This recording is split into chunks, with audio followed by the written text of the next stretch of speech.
Good evening, everybody. The Mizzou Tigers understand the term survival of the fittest very well. The season is still young. MU is beginning to burn it up in a conference that sent 8 teams to the big dance last season. Let's go to Mizzou Arena in Como. The Tigers hosting Earl Roberts Truman, beginning to boogie, targeting win number 6 on the year. The threes were the thing in the opening half. There's Torrance Watson from one end. He's off the bench with that. And then Mark Smith from the other wing. Quanzo Martin had the Tigers shooting 46% from behind the arc. They led by 7 at the break. Second half, Tigers can run to Jordan Geis with the sweet move on the break.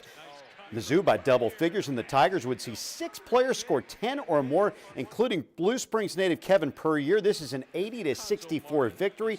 Coach Martin and Mizzou will prepare to host Xavier coming up on December 18th. For Chiefs fans, it is the first big get. Andy Reid's 10-2 Chiefs host Baltimore on Sunday at Arrowhead, and a win will clinch a playoff berth. That's nice, but it's just chump change since Chiefs Kingdom has Super Bowl dreams to satisfy. Friday's practice saw the first appearance of the newest Chief. Wide receiver Kelvin Benjamin saw his first workout in red and gold since the Chiefs signed him as a free agent on Wednesday. Benjamin is a 6-year pro with pretty good numbers. He caught 20 touchdowns in that time, but Buffalo released him. Check this out. He caught only 39 passes and 2 scores over a season and a half. What happened to him?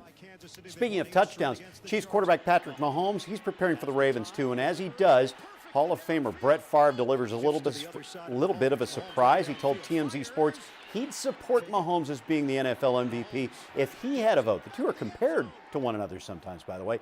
Favre says Holmes looks incredible, especially considering he's in his first year as a starter. This might surprise some people since Favre is from the Deep South. Saints quarterback Drew Brees, they're in the Deep South. He's also chasing the MVP, too. And by the way, do not touch your remote. Fox 4 will fill your flat screen with basketball tomorrow, beginning at 11 o'clock.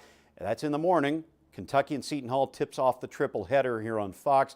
And then at 7 o'clock, Sporting Kansas City fans, y'all believe you should have been there? I tend to agree. Instead, it is Portland and Atlanta playing for the MLS Cup. That at 7 o'clock. It is all tomorrow right here on this very television channel, Fox 4. Don't miss it. Coming up at 10:20, Pat and Lauren, we will talk, Pat and Dome, apologize.